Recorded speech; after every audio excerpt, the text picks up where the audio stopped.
Es la tarde del 15 de abril de 1953. Se respira un clima tenso frente a la Casa de Gobierno. La Plaza de Mayo desborda de trabajadores que vienen a dar apoyo al presidente Juan Domingo Perón. La crisis inflacionaria, sumada a fuertes denuncias de corrupción, amenaza con empañar los logros de su gobierno. De pronto, una bomba estalla a metros de la plaza. El presidente, desde el balcón, intenta mantener la calma.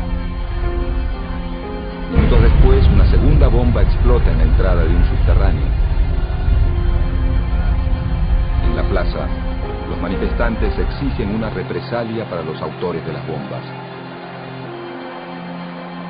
Ante el clamor de la muchedumbre, Perón pide dar leña a los opositores.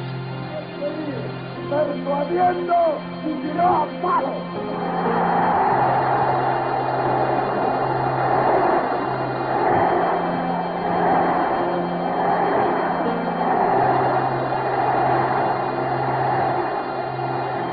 Una vez finalizado el acto, varias columnas de militantes justicialistas recorren las calles en dirección a los principales locales de la oposición. Esa noche incendian la Casa del Pueblo, sede del Partido Socialista, la Casa Radical, la sede del Partido Conservador y el Jockey Club de Buenos Aires.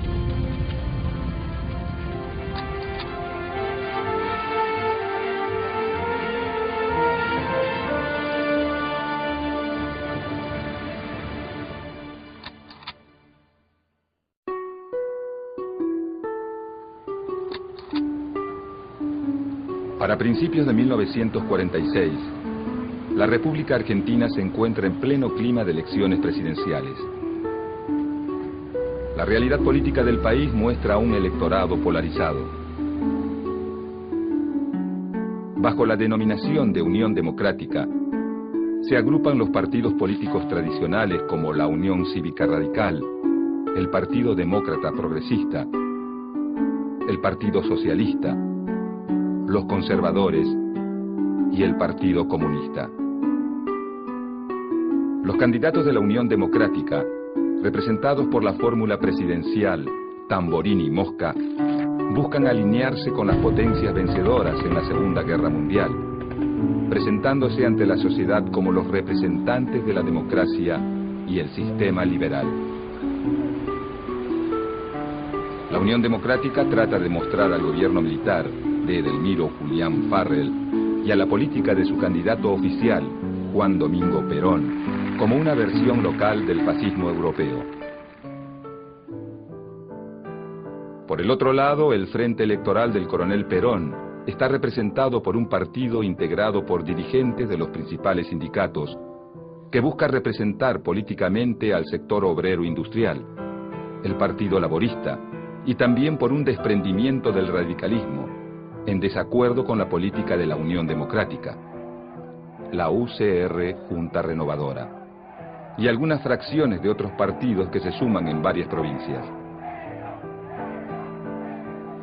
Este frente electoral persigue una política que promueva el desarrollo industrial y la instauración de un estado de bienestar, continuando la línea política nacionalista impulsada por el coronel Perón en sus épocas de secretario de Trabajo y Previsión del gobierno militar.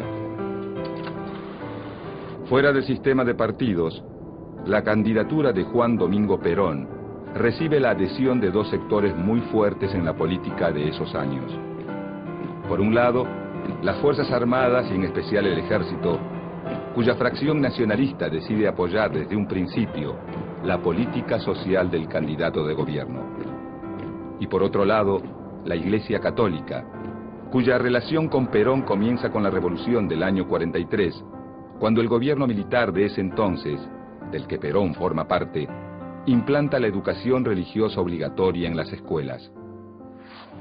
Además, la adopción por parte de Perón de varios postulados de la doctrina social de la Iglesia hace que su relación con sectores del clero sea desde un principio bastante fluida. En las elecciones presidenciales del 24 de febrero de 1946, la fórmula presidencial Juan Domingo Perón Hortensio Quijano, con un 52% de los votos, derrota a la de la Unión Democrática. De esta manera, la coalición política del coronel Perón obtiene una amplia mayoría en el Senado y el 70% de las bancas en la Cámara de Diputados, dejando muy poco espacio para la oposición. A partir de este momento, comienza en Argentina una fuerte etapa de confrontaciones y antinomias, que dividen políticamente al país en dos grupos, a primera vista irreconciliables.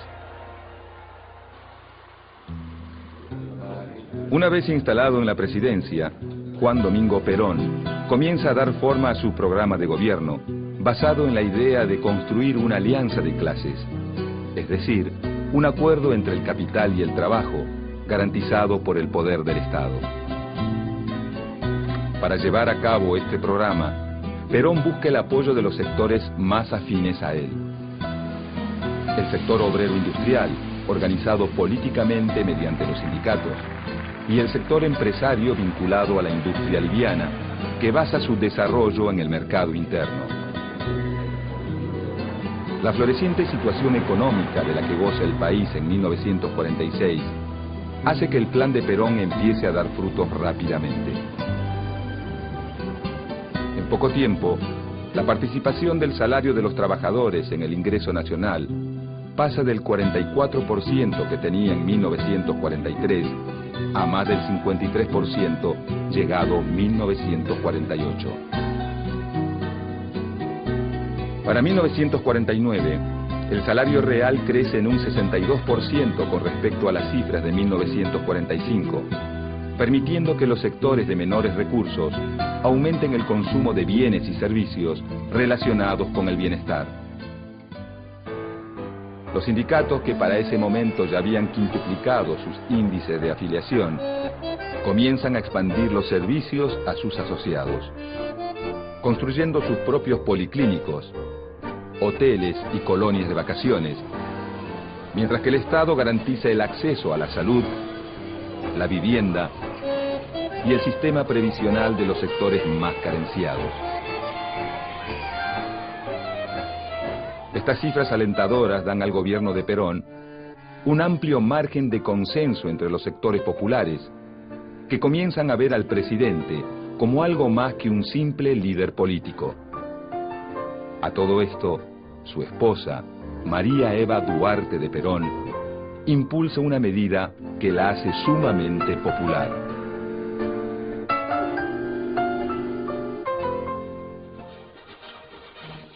El 9 de septiembre de 1947, el Congreso Nacional aprueba el proyecto de ley otorgando los derechos cívicos a la mujer.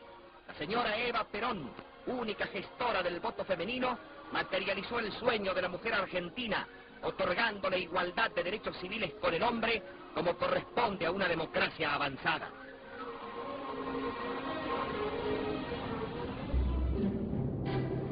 Paralelamente a su labor de gobierno, Perón va construyendo un conjunto de principios políticos y doctrinarios tendientes a fortalecer su figura y a prolongar la permanencia de su partido en el gobierno. Una síntesis de estos principios doctrinarios son las llamadas tres banderas del peronismo: soberanía política, independencia económica y justicia social. Enarbolando estas tres banderas, en 1949, el gobierno de Juan Domingo Perón se lanza a una audaz maniobra política.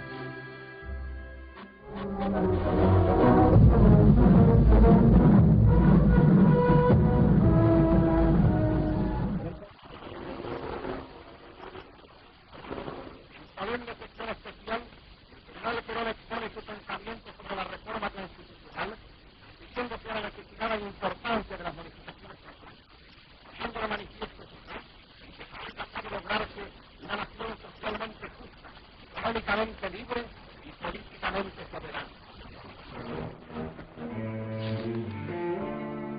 La reforma constitucional de 1949 busca legitimar jurídicamente los avances políticos y sociales obtenidos por el peronismo, incorporando los derechos del trabajador, de la familia, de la ancianidad y de la educación y la cultura, y un capítulo sobre función social de la propiedad, el capital y la actividad económica al texto de la Carta Magna, así como también sus 3 banderas al contenido del preámbulo. Además de sus propósitos jurídicos, la reforma constitucional también tiene una clara finalidad política: crear una cláusula que permita la reelección del presidente. El evidente afán reeleccionista, sumado al importante papel que asigna la nueva Constitución Nacional al Estado en la economía y la política social, provoca un enérgico rechazo en los sectores opositores, que ven esta reforma como un avance de la incipiente doctrina peronista sobre las tradiciones institucionales. A pesar de todo, la nueva Constitución es aprobada y Perón se lanza inmediatamente a una nueva campaña electoral. Ese mismo año, se revierten las condiciones económicas favorables que acompañaron los primeros años del gobierno peronista. Si en 1946 Perón logra ganar las elecciones con las principales radios y diarios en su contra, está claro que para 1951 esto no va a volver a suceder. En consecuencia, Perón redobla los esfuerzos de campaña, asignando una vital importancia a la Subsecretaría de Informaciones de la Presidencia. Este organismo, a cargo de Raúl Alejandro Apold, controla la radio, la prensa escrita y el cine. Produce sus propias campañas gráficas y radiales y auspicia la producción de noticieros favorables al gobierno. Paralelamente, la Subsecretaría de Apold busca recortar los medios de propaganda con los que cuenta la oposición, llegando a expropiar el diario La Prensa, un fuerte órgano opositor.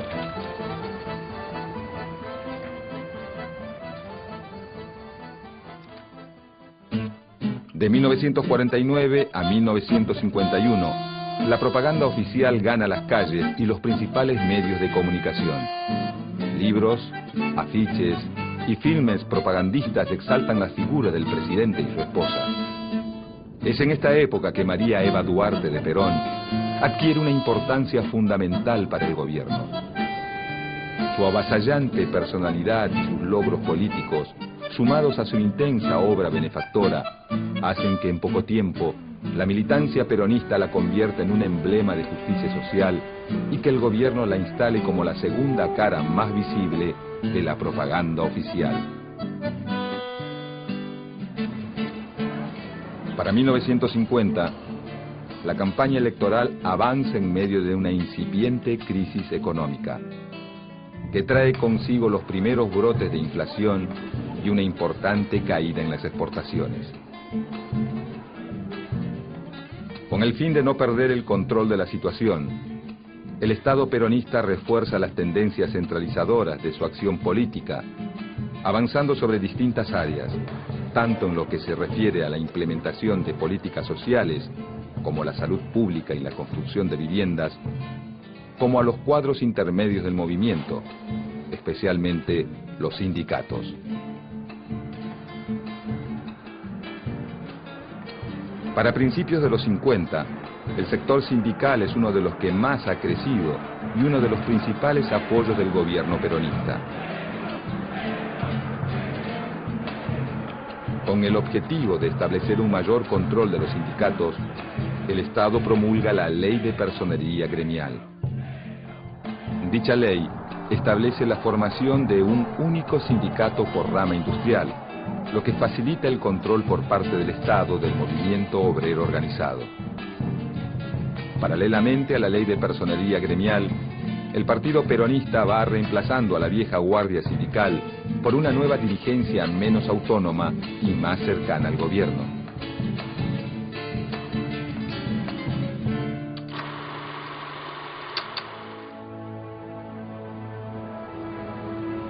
Con la llegada de las elecciones de 1951, los partidos de la oposición vuelven a reagruparse como en los tiempos de la Unión Democrática.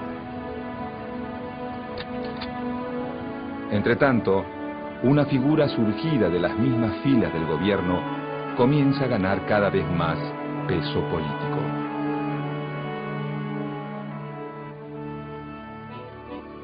A mediados de 1951, un sector de la dirigencia de la CGT y el recientemente creado Partido Peronista Femenino deciden auspiciar la candidatura de Eva Perón a la vicepresidencia de la Nación.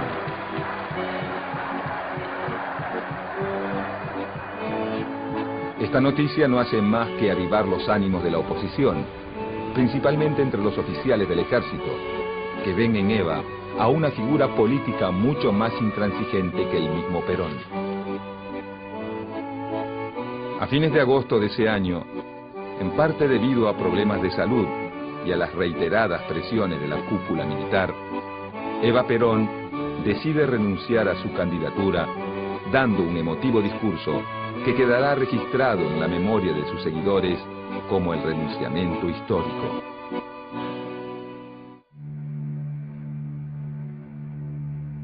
La renuncia de Eva Perón no logra calmar del todo el malestar del ejército, y un mes más tarde, un levantamiento militar liderado por el general Benjamín Menéndez intenta dar un golpe de Estado.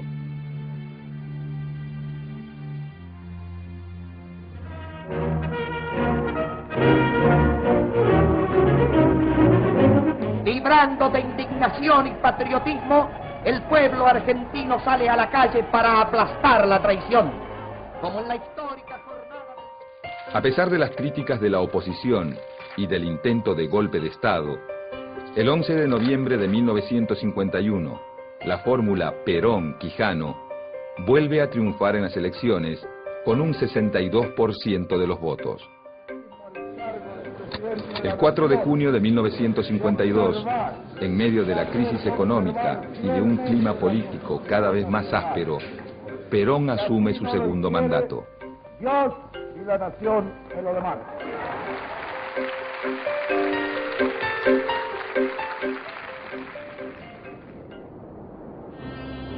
Un mes y medio más tarde, el 26 de julio, Eva Perón muere víctima de un cáncer.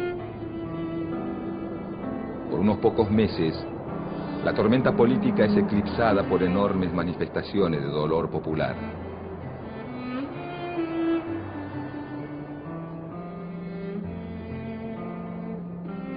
La ausencia física de la figura más convocante del gobierno comienza a ser suplida por un culto a su memoria. Pero para el gobierno de Perón, ya nada va a volver a ser igual.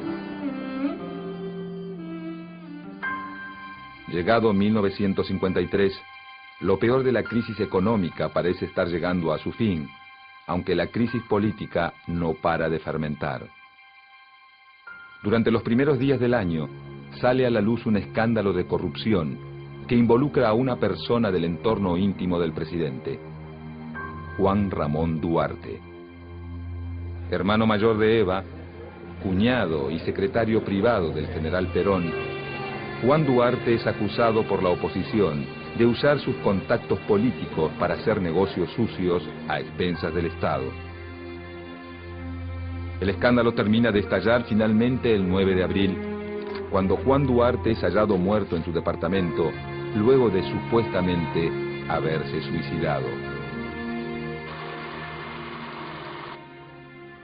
El 15 de abril de 1953, apenas 6 días después del suicidio de Juan Duarte, la CGT organiza una manifestación en Plaza de Mayo en apoyo a un Perón cada vez más asediado por las denuncias de corrupción formuladas contra miembros de su gobierno. En el transcurso del acto, 2 bombas estallan en medio de la manifestación, causando muertos y varios heridos entre la multitud. Esa misma noche, grupos de militantes peronistas actúan en represalia a las bombas, incendiando los principales locales de la oposición, como la Casa Radical, la Casa del Pueblo, la sede del Partido Conservador y el edificio del Jockey Club. En los días posteriores a la quema del Jockey Club, el conflicto entre Perón y la oposición se agudiza. El gobierno endurece su política de persecución y censura y varios líderes opositores son encarcelados. Dentro y fuera de los calabozos comienzan a correr rumores de apremios ilegales y torturas que desprestigian aún más la imagen del régimen. Para descomprimir la situación, a fines de ese año, el Congreso decide dictar una amnistía. Cerca de 4.000 presos políticos son liberados. Pero lejos de lograr una conciliación, los adversarios de Perón se aprestan a presentar batalla. Para 1954, la exaltación de la doctrina justicialista adquiere ribetes exacerbados. El culto a la figura de Evita y la progresiva peronización de los contenidos escolares comienzan a irritar a amplios sectores de la sociedad y se abre un nuevo frente de conflicto para el gobierno de Perón. Durante los años de su segundo mandato, la relación de Perón con la Iglesia ya no es tan cordial como en el primer gobierno. La exaltación casi religiosa de la figura de Eva Perón y su proclamación pública como jefa espiritual de la nación comienzan a generar inquietud entre los sectores más conservadores del episcopado, quienes rápidamente se suman a los reclamos de la oposición. La respuesta de Perón es intensificar la crisis. En pocos meses el gobierno suprime la enseñanza religiosa obligatoria, promulga la ley de divorcio vincular y propone una reforma de la Constitución para separar a la Iglesia del Estado. El conflicto con la Iglesia no tarda en estallar. Desafiando todas las prohibiciones y las restricciones impuestas por el gobierno peronista, el 11 de junio de 1955, todas las fuerzas opositoras al gobierno, en solidaridad con la Iglesia Católica, participan de la procesión de Corpus Christi y desfilan frente a la Catedral de Buenos Aires.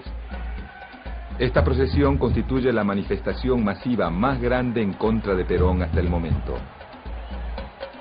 Incluso militantes socialistas y comunistas, de conocida postura anticlerical, marchan junto a miembros de la Acción Católica en repudio al gobierno. El episodio termina con un confuso incidente que incluye la quema de una bandera argentina. Este hecho es utilizado por el gobierno para desacreditar a los asistentes de la marcha y para minimizar sus efectos políticos.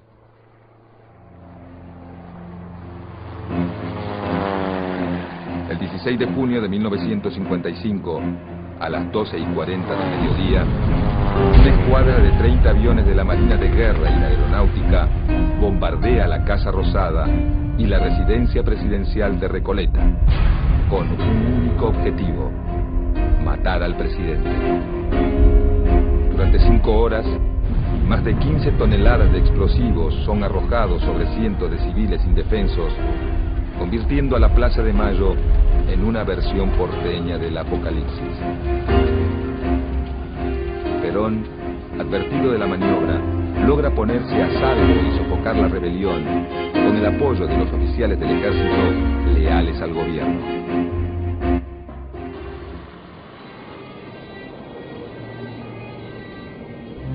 Al final de la jornada, el bombardeo a Plaza de Mayo deja un saldo de más de 300 muertos y el doble de heridos.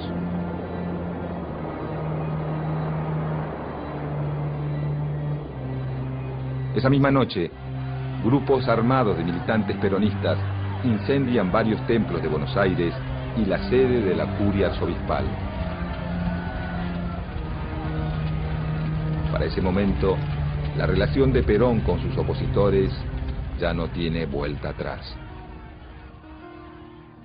Pocos días después del bombardeo de Plaza de Mayo, el presidente anuncia el final de la revolución peronista y propone a sus opositores la pacificación.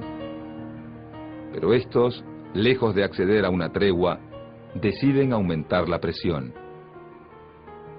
El 31 de agosto, Perón pone su renuncia a disposición de la CGT y sus organismos partidarios, lo que genera una masiva reacción de sus seguidores que inmediatamente se concentran en Plaza de Mayo. Frente a la multitud, Perón retira su renuncia y decide poner fin a la tregua, pronunciando un provocativo discurso donde proclama: y cuando uno de los nuestros caiga, caerán 5 de los de ellos. Esta renovada actitud de beligerancia de Perón termina por aunar la opinión de las Fuerzas Armadas.